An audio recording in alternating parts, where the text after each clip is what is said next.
แสงที่ส่องในวันคริสต์มาสนี้เพื่อเราให้ความรักความสุขกลับเข้ามาในใจเป็นความรักต่อมนุษย์ทุกคนเราร้องเพลงสรรเสริญในจังหวะเสียงเพลงที่มันออกมาจากในหัวใจต้องรับพระองค์ผู้ทรงมาเพื่อไทยเราจะฝากคุณพวกเราทุกคน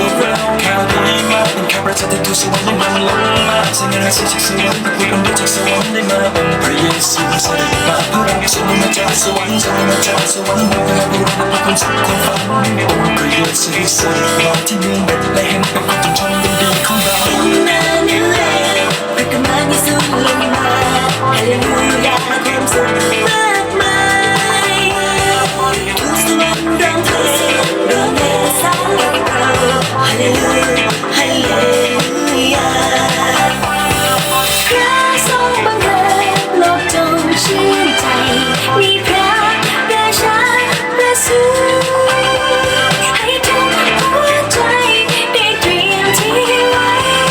ร้องเพลงสรรเสริญเรา